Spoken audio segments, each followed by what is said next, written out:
Hi there, Mark Luke Carrier inviting you into my very, very messy office. I'm getting messier all the time. Now, today is the fourth installment of FAKES, a novel about the adventures of Mr. Fanshawe in a U.S. museum. Now, if you'll remember the last episode, he proposed to his bride-to-be, to his fiancée, Horsey, by falling on his knees into a pile of horse manure, which he thought would have been a good portent of things to come. In any event, today he's getting married, and without further ado, a retired Church of England vicar by the name of Borden Templecombe Mackams, a distant cousin of Horsey's mother, would officiate. He was mad as a hatter. I approached the front of the packed chapel with my best man, a mate from Soddings, and stood before the vicar. "You must be the happy couple," he said. "No," I said, "I'm the groom." "Then away with you to the stables," he countered angrily. "We're performing a sacred ceremony in a moment." No, I'm getting married." "Well, you have my heartiest congratulations. Now go away." "No, I'm getting married here, now." "Ah, I see. And this must be your charming fiancé," he said, turning a lubricious smirk on my best man. I'm not marrying him." "Why not?" said the vicar. "I would." Luckily, the genuine bride arrived, but things got even weirder. Horsey followed a horse into the chapel, its metal shoes clicking on the stone floor. The horse was the mare of honor, one of Horsey's favorite steeds called Camilla, after a close friend. As the crowd gaped in shock with and the horse fidgeted, the vicar opened his little book and began the ceremony by saying, "We are gathered here today to pay final honors to a friend and father, but death is just a farewell." We set him straight, in a manner of speaking, and he soon delivered the marriage ceremony. Turning to Camilla, the mare, and saying, "You may kiss the bride," I kissed Horsey, which inspired the vicar to lunge at my best man. Thus, Felicity Horse Home Chumley and I were married, to the unbounded joy of her parents, who had feared they'd be stuck with her forever, and we lived in civilized indifference ever after. "What's wrong with California?" I asked Horsey, draining my third pre-prandial whiskey and preparing for a fourth, now in a serious need of popping into the garden for a quick fag. "Oh, just think of it," said Horsey, in a commotion of great clacking choppers, all those silly tan morons chiming, "Have a nice day." Quite unbearable. But think of the climate, all that sunshine. Skin cancer in a fortnight. They're probably offering an astonishing salary. They are, after all, the wealthiest museum in the world, with an endowment in the billions. "How vulgar," she said. I was grasping at straws by then. "We could make interesting new friends." "I have a sufficiency of interesting old friends." "You'd rather I not attend this interview," I said, defeated. "Oh, no. By all means, take advantage of their munificence. But they should offer you the position. Well, don't expect me to follow you to America." She made a face as she said America, as if uttering a gross profanity. I ran for the shelter of the garden and the solace of a smoke or two, punching the air and muttering, yes, like I'd seen Yanks do in the movies. Horsey's idea of a vacation was a quick day trip to a country fair. Yes, thank you. Featuring horses, of course. Or a summer month on the family farm where she spent all day riding her favorite nag, while I searched out new and exciting porn on the internet, smoking surreptitiously and blowing nicotine clouds out of an open window.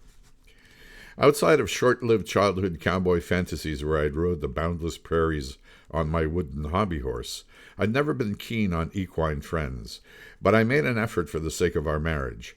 Under Horsey's impatient guidance, I decided to learn to ride and join her on her forest gallops.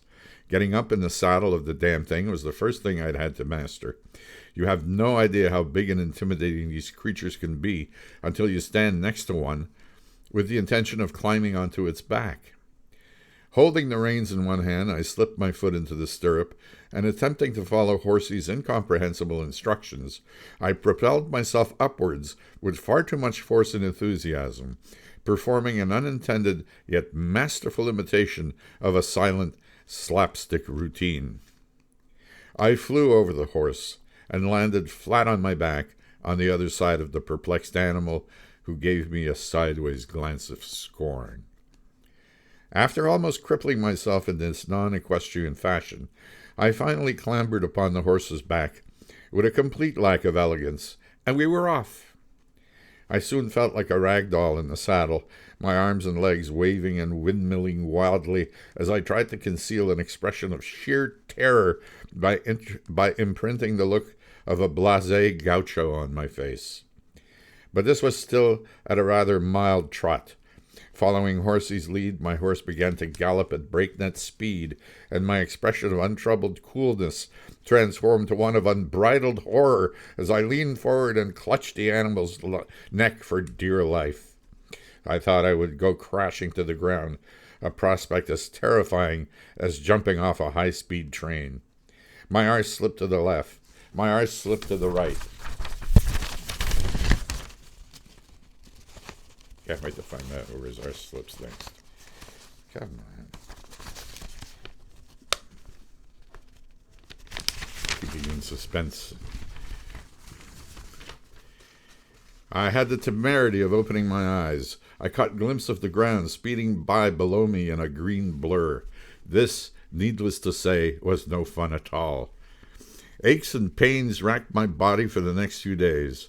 My arms and legs were leaden and useless, while my tenderized hindquarters felt as if I'd been through a horde of sex-starved barbarians.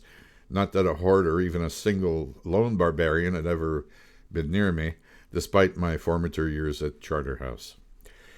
All this to say that I was very excited about traveling to the USA, and even the mad confusion of Heathrow was exhilarating. I hadn't gone anywhere in years, a trip to Rome before marrying Horsey, that's about it. And the thought of going somewhere that did not reek of horse manure filled me with joy.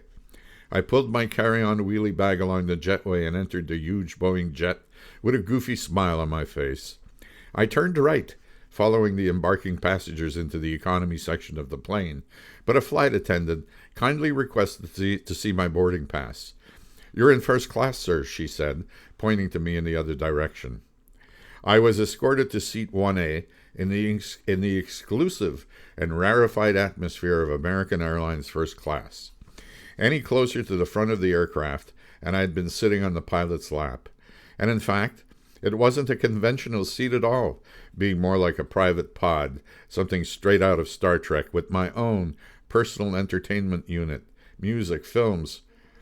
I was quite prepared to sit in this contraption for the rest of my natural life, what with a comely flight attendant bringing loads of yummy sustenance at my beck and call.